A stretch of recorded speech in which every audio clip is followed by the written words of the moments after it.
Hi, എല്ലാവരും സുഖമായിരിക്കുന്നു എന്ന് കരുതട്ടെ. കൃപയാൽ ഞങ്ങളും സുഖമായിരിക്കുന്നു. വീണ്ടും ഒരു ഇടവേളയ്ക്ക് ശേഷം ഒരു ചെറിയ ചിന്തയുമായി നിങ്ങളുടെ അടുക്കിലേക്ക് വരികയാണ്. ഇതാണ് ചിന്ത: സ്നേഹിച്ചില്ലെങ്കിലും കുഴപ്പമില്ല, സ്നേഹം അഭിനയിക്കാതിരുന്നാൽ മതി.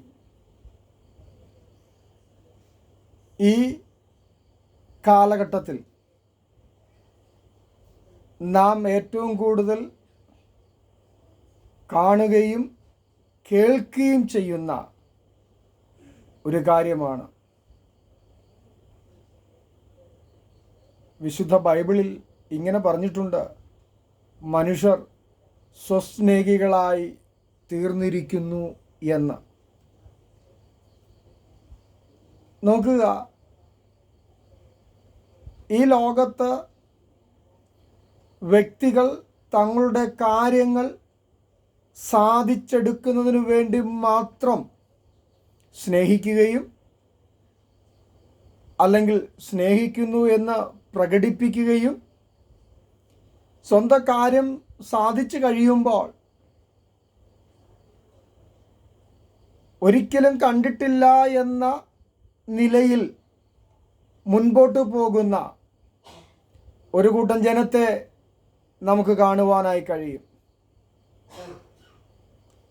അത് സമൂഹം മാത്രമല്ല, ഒരുപക്ഷെ സ്വന്തം കുടുംബത്തിൽ നിന്ന് പോലും അല്ലെങ്കിൽ ചാർച്ചക്കാരിൽ നിന്ന് പോലും നമുക്കത് അനുഭവിക്കേണ്ടതായിട്ട് വരും. അതുകൊണ്ട് നിങ്ങൾ ഭയപ്പെടരുത്, ഭാരപ്പെടരുത്, അതോർത്ത് നെടുവീർപ്പിടരുത്. നിങ്ങളിലെ വിശ്വാസത്തെ മുറുകെ പിടിക്കുക. നിങ്ങളുടെ സ്നേഹത്തെ നിങ്ങൾ പ്രദർശിപ്പിക്കുക. അവിടെ മാത്രമേ നിനക്കും എനിക്കും ജയിക്കുവാനായി കഴിയുകയുള്ളൂ.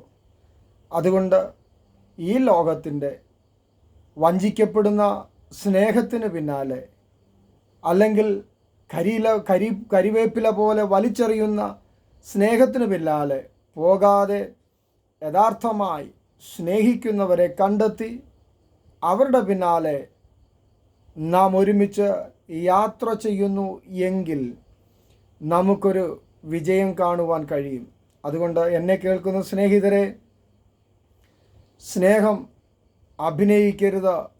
സ്നേഹം അഭിനയിക്കുവാനുള്ളതല്ല, സ്നേഹം പ്രകടിപ്പിക്കുവാനുള്ളതല്ല, മറിച്ച് ആത്മാർത്ഥമായി ഹൃദയത്തിൻ്റെ ഉള്ളിൽ നിന്ന് ചെയ്യേണ്ട ഒന്നാണ് സ്നേഹം.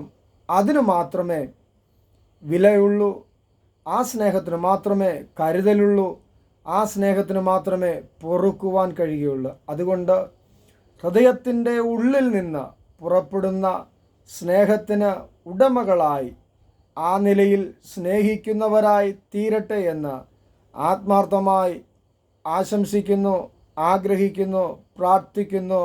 God bless you all.